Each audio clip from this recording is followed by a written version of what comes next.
구약성경 스가랴서 4장 6절로부터 10절 말씀을 저와 함께 교독하시겠습니다. 스가랴서 4장 6절로부터 10절 말씀입니다. 제가 6절을 먼저 읽겠습니다. 그가 내게 대답하여 이르되 여호와께서 스룹바벨에게 하신 말씀이 이러하니라. 만군의 여호와께서 말씀하시되 이는 힘으로도 되지 아니하며 능력으로 되지 아니하고 오직 나의 영으로 되느니라.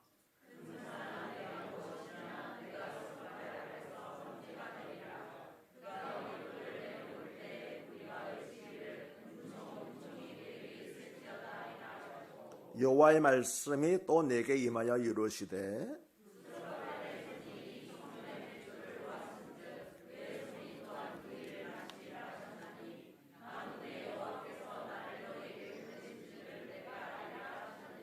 (10절을) 함께 읽겠습니다. 작은 일의 날이라고 멸시하는 자가 누구냐? 사람들이 스룹바벨의 손에 다림줄이 있음을 보고 기뻐하리라. 이 일곱은 온 세상에 두루다니는 여호와의 눈이라 하느니라. 아멘. 할렐루야. 지난 한 주가도 주님의 보호하신 가운데서 평안하셨습니까? 이제 날씨가 많이 풀렸습니다. 추운 겨울도 이제는 거의 다 가는 것 같고, 이제 꽃샘추위가 한두 번도 있을지 모르겠지만 10몇 도씨까지 영하 떨어지는 그런 추위는 없을 것 같습니다. 우리 서로 인사하시겠습니다. 추운 겨울 동안 잘 지내셨습니다. 예, 감사합니다. 예. 하나님께서 건강 주셔서 추운 겨울 동안 탈 없이, 특히 어린 아이들이 탈 없이 잘 지낸 것을 감사하고, 군 복무 중인 우리 자녀들이 있는데 얼마나 추웠습니까? 우린 여기서 따뜻하게 지냈지만 군 복무 중인 자녀들도 혹여나 동상 걸릴까 봐 걱정을 많이 했는데 다 탈 없이 추운 겨울을 다 잘 지낸 것 같습니다. 하나님 은혜 감사드립니다. 오늘 설교 본문은 구약성경 스가랴서입니다. 스가랴서는 구약성경에서 끝에서 두 번째 책입니다. 마지막 책은 말라기고, 말라기에서 바로 앞에 있는 책이 스가랴서입니다. 그런데 스가랴서는 소선지서 12권 가운데서 가장 긴 책입니다. 스가랴는 예레미야와 에스겔처럼 선지자이면서 동시에 제사장이었던 특이한 직분을 가진 사람이었습니다.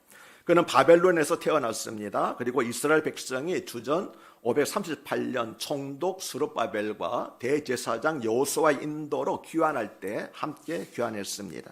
스가랴는 학계 선지자, 우리가 지지난주에 살펴보았던 학계 선지자와 동시대인이었지만 학계 선지자보다 많이 젊었으며 더 오랫동안 활동했던 사람입니다.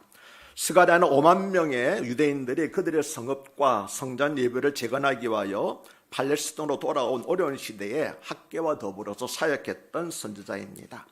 바벨론에서 귀환한 유대인들은 주전 536년에 돌아와서 그 다음에인 535년에 성전의 기초를 놓았습니다. 그러나 사마리아를 비롯한 반대 세력의 방해로 인해서 16년 동안 성전 재건이 중단되었는데, 이 일에 대해서는 지지난주 학계서를 설교할 때 좀 자세히 말씀을 드렸습니다. 성전 재건이 중단된 16년 후에 하나님께서는 학계와 스가랴 두 사람을 선지자로 세우셔서 지도자들과 백성들을 격려하고 그리고 헌신하도록 독려하셨습니다. 그리하여 그로부터 4년 후인 주전 525년에 성전 재건이 완성될 수가 있었습니다. 스가랴서 1장 1절에 의하면 스가랴 선지자는 잇도의 손자였으며 베레가의 아들이었습니다. 성경 보면 누구의 아들이라고 되어 있는 보통 소개하는데, 스가랴 선지자 같은 경우에는 할아버지 이름까지 언급하고 있습니다. 할아버지, 아버지는 다 유명한, 이스라엘에서 유명한 제사장들이었습니다. 그런데 스가랴라고 하는 이름은 여호와께서 기억하신다고 하는 뜻이고, 잇도는 하나님의 때라는 뜻이며 그의 아버지 베레가는 여호와께서 축복하신다는 뜻입니다. 그래서 이 세 사람, 할아버지와 아버지와 아들 세 사람의 뜻을 이름을 함께 모으면은 여호와께서는 그분의 때에 축복하실 것을 기억하고 계신다고 하는 의미심장한 이름이 됩니다. 그래서 특별히 이 세 사람의 이름을 앞에 1장 1절에서 언급한 것이었습니다.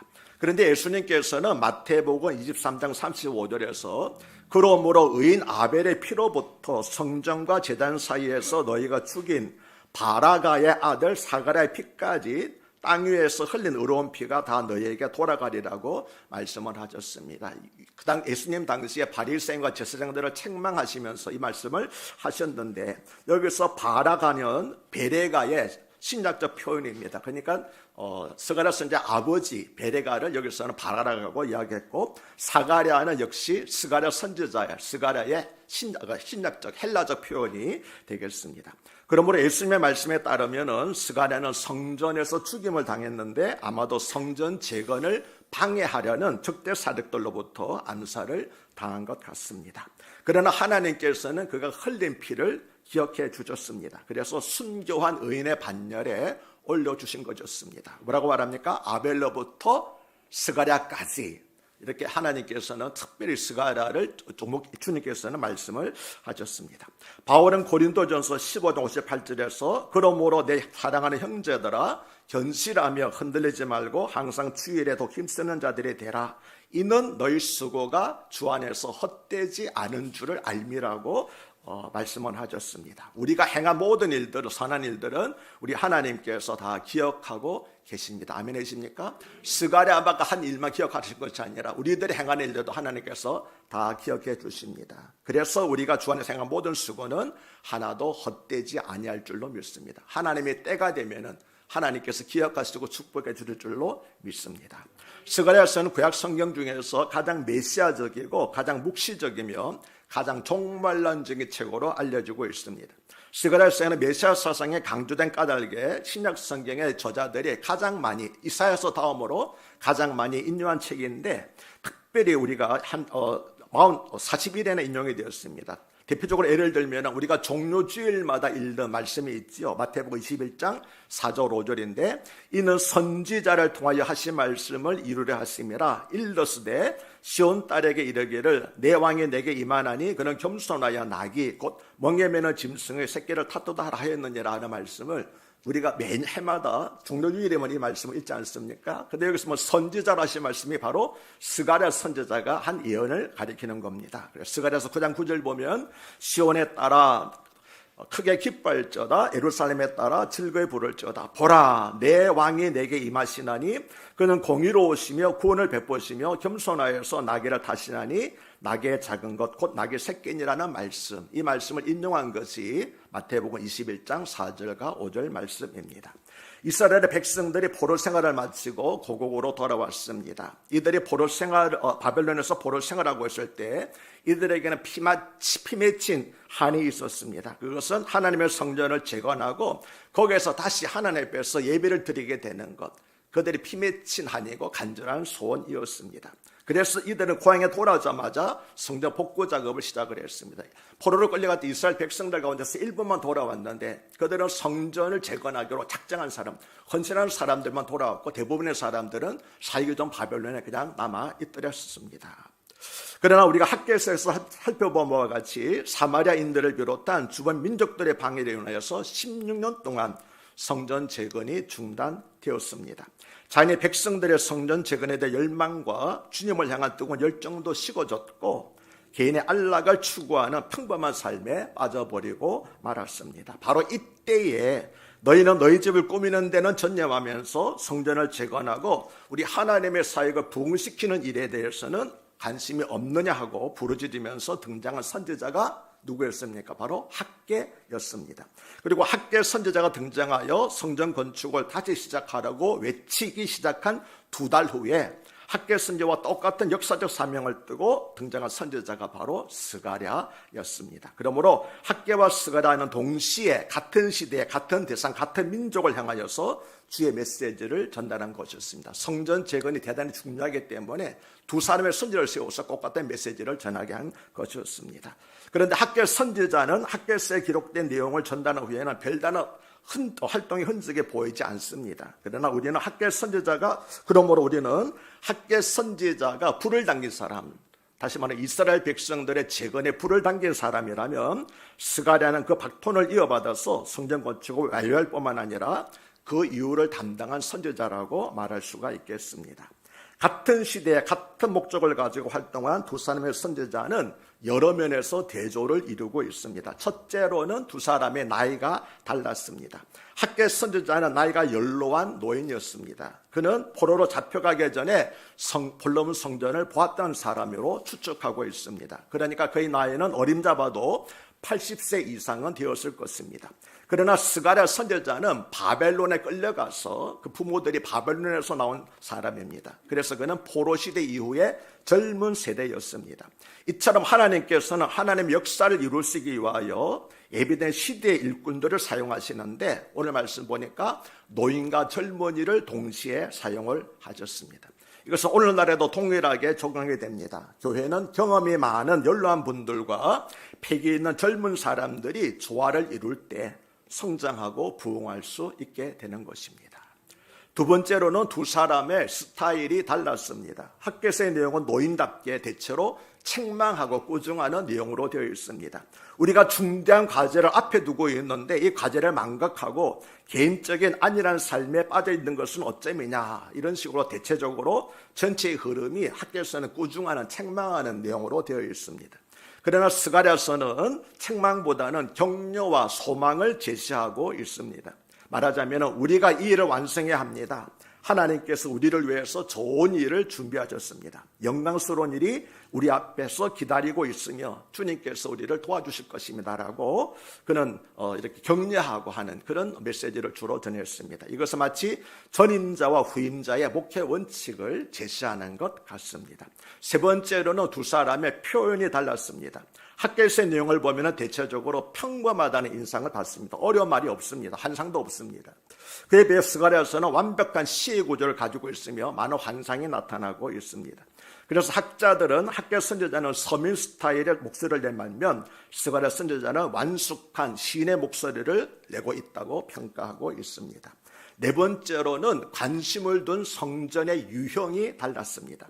학개 선지자의 사명은 무너진 성전을 다시 짓도록 하는 것이었습니다. 그래서 그는 하루보다 빨리 지어야 한다고 독려를 했습니다. 스가랴는 그 뒤를 이어서 그 다음 단계인 마음의 성전을 강조하였습니다. 사실 건물을 짓는 일은 대단히 중요합니다. 그러나 정말 중요한 것은 우리가 도덕적으로 결함이 없어야 된다는 사실입니다. 그래서 스가랴는 학개 선지자의 바톤을 이어받아서 한층 더 깊은 곳으로 들어가서 보이지 않는 무형의 성전 건축, 다시 말하면 마음의 성전 건축을 강조했던 사람이 바로 스가랴 선지자였습니다. 다섯 번째로는 두 사람의 관심이 서로 달랐습니다. 학개 선지자의 관심은 비교적 좁습니다. 지역적이고 학개 선지자는 오로지 예루살렘에 대해서만 관심을 가졌습니다. 그러나 스가랴 선지자의 관심은 한 걸음 더 나아갑니다.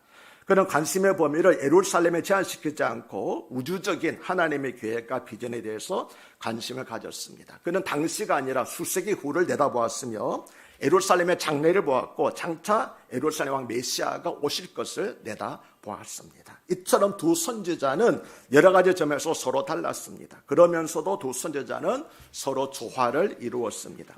우리 교회도 이처럼 노년층과 젊은 층, 남성층과 여성층이 서로 조화를 이루어 발전하는 교회가 되기를 바랍니다.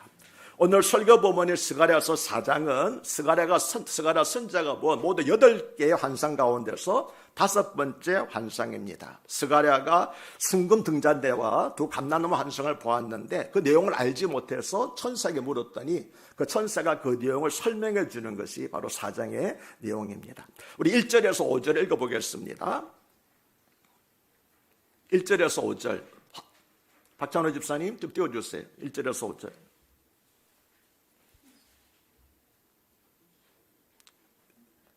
(4장) 1절에서 5절 스가랴서. 예, 함께 읽겠습니다. 아니 1절에서 5절 없어요? 제가 읽겠습니다. 내게 말하던 천사가 다시 와서 나를 깨우니 마치 자는 사람이 잠에서 깨어난 것 같더라.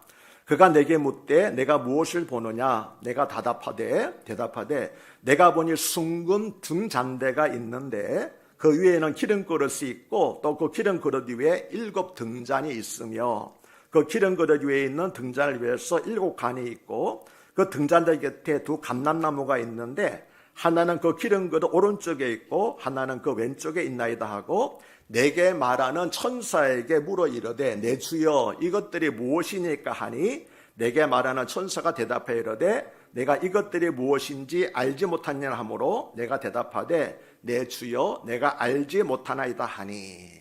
천사는 하늘의 환상을 보고 네 번째, 그 앞에 있는 세 번째 환상을 보고 잠든 자처럼 된 선지자를 흔들어 깨워서 새로운 환상으로 인도하였습니다. 네 번째 환상은 성전 내부를 보여주는 환상이었습니다.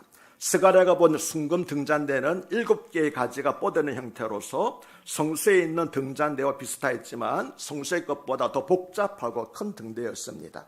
7개의 등잔과 그 등잔 위에 있는 그릇은 같지만 그 그릇에서 다시 7개의 관이 뻗어 있는 것이 차이점이었습니다.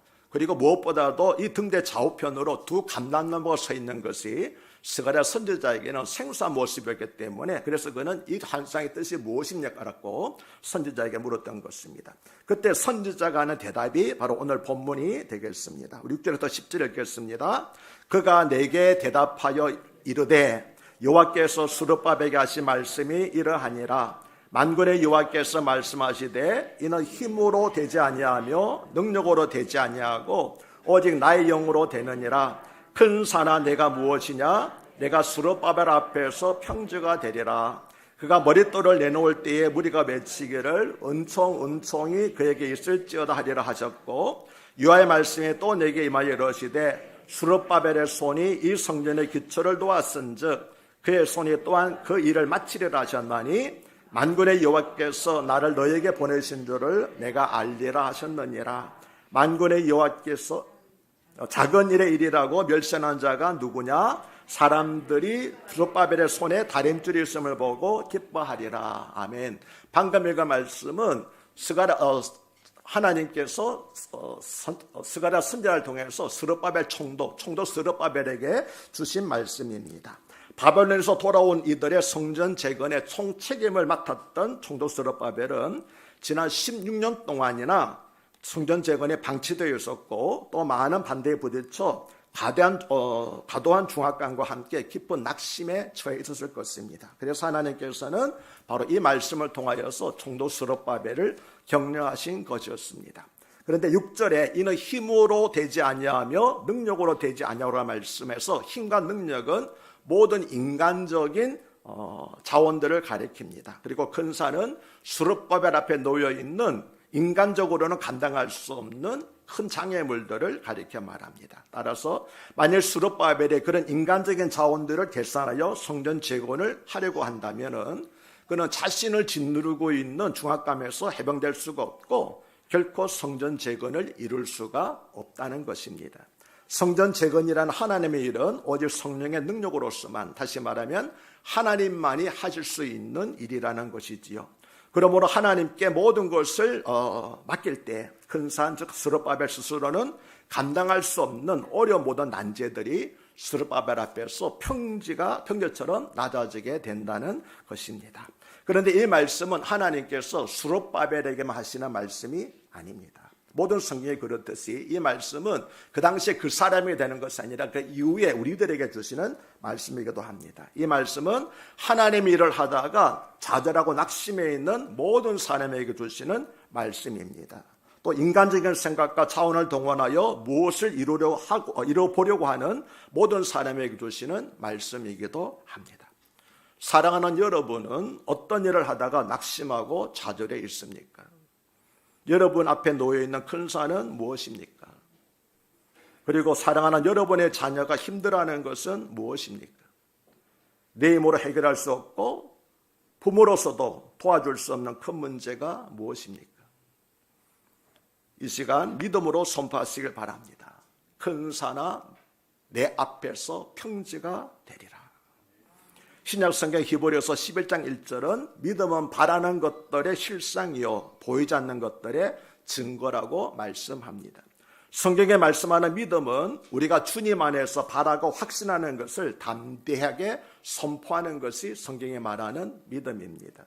믿는 자들의 말에는 권세가 있습니다. 축복하면 축복을 받고 저주하면 저주를 받습니다. 그대로 이루어지는 것이 우리 말의 권세입니다. 믿음으로 선포하는 대로 되는 줄로 믿습니다. 그러므로 이번에는 자신의 이름을 넣어서 여러분 오른손을 높이 들고 큰 소리로 한번 불러볼까요? 큰 산아, 자기 이름입니다. 큰 산아 영수 앞에서 평지가 되리라. 누가 영수라고 말합니까? 자신의 이름을 넣고 근사나 영수 앞에서 평죄가 되리라. 예, 이거는 믿음으로 여러분 선포하는 겁니다. 믿음의 백성들에게는 입술 권세가 있기 때문에 축복하면 축복은 그대로 이루어지고 저주하면 저주가 그대로 이루어집니다. 우리의 말에는 권세가 있습니다. 믿으시기 바랍니다. 선포하는 대로 됩니다. 이번에는 사랑하는 자녀들의 이름을 불러서 여러분 선포하시기를 바랍니다. 근사나 시은이 앞에서 평죄가 되리라. 근사나 요셉이 앞에서 평죄가 되리라. 여러분 자녀들 많이 해서 계속 이름 부르십시오. 다시 한번 부르겠습니다. 근사나 요셉이 앞에서 평죄가 되리라. 근사나 시은이 앞에서 평죄가 되리라. 아멘. 우리가 하는 것이 아닙니다. 우리가 믿음으로 선포할 때 하나님께서 큰 산을 평죄가 되게 하실 줄로 믿습니다. 스룹바벨 스스로 평죄를 만드는 거 아니잖아요. 스룹바벨의 믿음으로 선포할 때 큰 산이 스룹바벨에서 평죄가 되는 줄로 믿습니다. 이어서 하나님께서는 스룹바벨에게 성전 재건의 완성을 보장해 주셨습니다. 10절에서 14절을 제가 읽어드리면은 작은 일의 날이라고 멸시하는 자가 누구냐? 사람들이 스룹바벨의 손에 다림줄이 있음을 보고 기뻐하리라. 이 일곱은 온 세상에 두루 다니는 여호와의 눈이라 하니라. 내가 그에게 물어 이르되 등잔대와 좌우의 두 감람나무는 무슨 뜻이니까 하고 다시 그에게 물어 이르되 금기름을 흘리는 두 금관 옆에 있는 이 감람나무 두 가지는 무슨 뜻이니까 하니 그가 내게 대답하여 이르되 내가 이것이 무엇인지 알지 못하느냐 하는지라. 내가 대답하되 내 주여 알지 못하느냐 하니 이르되 이는 기름 부음 받은 자 둘이니 온 세상의 주 앞에 서 있는 자니라 하더라. 아멘. 하나님께서는 시작을 보고 별것 아니라고 하면서 낙심하면서 이를 멸시하는 사람들이 누구냐고 책망하셨습니다. 너희 눈에 보기에는 솔로몬 성전에 비해서 보잘것없는 보이느냐? 그러나 이 일은 내가 시작한 것이다. 하나님이 시작한 일 가운데서 작은 일이 어디 있느냐? 그래서 이 성전의 영광이 솔로몬 성전보다도 내가 더 크게 할 것이라고 말씀해 주셨습니다. 하나님이 시작한 일 가운데서 하나님께서 우리를 통하여서 시작하신 일 가운데서 작은 일은 하나도 없습니다. 모두가 하나님이 큰 일인 줄로 이렇게 믿습니다. 그러나 믿음의 사람들은 성전 건축을 위해서 스룹바벨의 손에 들린 다림줄을 보고 기뻐할 것입니다. 다림줄은 건물을 지을 때 수평이나 수직을 잡기 위해서 사용하는 추가 달린 닥줄을 말하고 있습니다. 하나님이 시작하셨기 때문에 비록 내 손에 들린 것은 작은 일일지 모르지만 하나님께서 하셨기 때문에 이 일은 큰 일이 될 것이라고는 확신을 가지시기를 바랍니다. 여러분 세상에 보게 되면 많은 구제 사업들이 있잖아요. 많은 사람들이 있는데 처음 어떻게 시작했습니까? 다 작게 시작을 했습니다. 우리 제일도 목사님 하는 것도 구제사업도 어떻게 시작했습니까? 청량리에 있는 노인들, 노숙자들 찾아가서 라면 끓여주는 일로 시작을 했습니다. 그러나 하나님께서 그를 감동하여 그가 프랑스 유학 가려고 그러다가 포기를 하고 그 일을 시작했거든요. 처음 시작할 때는 아주 작은 일입니다. 청량리에 있는 노숙자들 몇 사람에게 라면 끓여주는 일이었지만 하나님께서 그를 통해서 역사하셨기 때문에 얼마나 논리하고 있습니까? 지금 천사병원이라고 하는 무료로 환자들을 치료해주는 그런 병원까지 운영할 정도로 커지지 않았습니까? 작은 일에 일하고 멸시하지 마시기 바랍니다. 하나님께서 나를 통해서 시작하신 일들은 얼마나 우리가 생각할 수 없을 만큼 큰 일로 발전할지 모릅니다. 하나님께 기대하시고 하나님께서 이루실 줄로 믿으시길 바랍니다. 그래서 믿음의 사람들은 이 스룹바벨의 손에 달려져 있는 조그만 다림줄을 보고도 기뻐하는 겁니다. 왜? 하나님께서 이 일을 통해서 얼마나 위대한 일을 하실지 기대하기 때문에 그런 것입니다. 그래서 빌립보서 1장 6절은 너희 안에 착한 일을 시작하시니까 그리스도 예수의 날까지 이루실 줄을 우리는 확신하노라고 말씀합니다. 누가 시작하셨다고요? 하나님께서 우리 가운데서 착한 일을 시작하셨습니다. 그 하나님께서 이루어 주실 줄로 믿습니다. 사랑하는 여러분, 연초에 다짐했던 새로운 각오와 소원은 하나님께서 우리에게 주신 비전들입니다. 내가 다짐하고 계획한 것이 아니라 하나님께서 우리의 마음속에서 시작하신 일입니다. 그러므로 이 일을 시작하신 하나님께서 반드시 이루어 주실 것입니다. 이어서 천사는 스가랴 선지자가 본 것을 설명해 주었습니다. 7 등잔은 온 세상에 두루 행하는 여호와의 눈이라고 하였습니다. 하나님께서 들어보시고 지켜주신다는 것이지요. 그리고 두 감람나무는 기름 부음 받은 두 사람인 총독 스룹바벨과 대제사장 여호수아를 가리키는데 이들은 왕이시며 제사장이신 예수 그리스도의 대표적인 인물이었습니다. 따라서 성전을 재건하는 이들의 사역은 최종적으로는 예수 그리스도로 말미암아 완성될 것을 말씀하신 것이었습니다. 스가랴가 본 네 번째 완성은 하나님의 일은 힘이나 인간의 힘이나 차원에 의해서 이루어지지 않고 오직 하나님이 공급하시는 능력, 즉 성령의 능력으로만 감당할 수 있음을 보여주고 있습니다. 하나님께서는 이 환상을 통해서 성전 재건이라는 막중한 가업 앞에서 낙심하고 압박감을 느끼고 있던 스룹바벨을 격려하셨고, 또 이 말씀을 읽고 듣고 있는 우리들에게도 내가 하다가 낙심해 있을 때 하나님께서 네가 하는 것이 아니다, 너를 통해서 내가 하실 거라고 말씀해 주시는 줄로 믿습니다. 성전 안에 등대에 불이 꺼지지 않도록 하기 위해서 제사장들은 자일전의 감람료로 항상 등대를 점검해야 했지만, 그러나 네 번째 환상 속에서 나오는 등대는 사람이 하는 거 아닙니다. 제사장이 하는 겁니다. 하나님께서 친히 그 기름을 공급해 주시겠다고 말씀을 하셨습니다. 하나님께서 친히 감람나무에서 공급하신 기름으로 성전 안의 등대는 기름 영원히 꺼지지 않고 어두운 세상을 비치게 될 것입니다. 이제 하나님께서는 당신의 기름 부음을 받은 자들에게 공급하실 힘으로 성전을 완공하실 것이므로 스룹바벨은 내가 하는 것이 아니라 하나님께서 하신다는 것을 믿고 힘과 격려를 얻어야 되었던 것입니다. 스가랴서 3장은 대제사장 여호수아에게 주는 격려 메시지였고, 4장은 오늘 읽었던 4장은 총독 스룹바벨에게 주시는 격려 메시지였습니다. 이 두 메시지는 대제사장 여호수아와 총독 스룹바벨에게 큰 힘과 격려를 주었습니다. 결국 그들은 선지자 학개와 스가랴 말씀에 힘입어서 다시 시작한 지 16년 동안 중단되었었지만 다시 시작한 지 4년 만에 16년 동안 중단되었던 성전 재건을 완성할 수가 있었습니다. 오늘도 그러합니다. 우리가 배워야 하는 것은 사람의 도움이나 사람의 힘이 아니라, 우리가 동원해야 될 것도 사람의 힘이 아니라, 지식이 아니라 하나님께서 성령의 능력으로 그 이유를 이루어 주실 것을 믿고 확신하는 것입니다. 나는 작습니다. 아무것도 아닙니다. 그러나 하나님께서 나를 들어 사용하실 때 얼마나 위대한 일을 하실지, 얼마나 논을 행하실지 기대하시는 저와 여러분이 되시기를 바랍니다. 여러분을 자신을 믿지 마시고 주변 사람들도 믿지 마시고 전능하시고 위대하신 하나님을 믿으시기 바랍니다.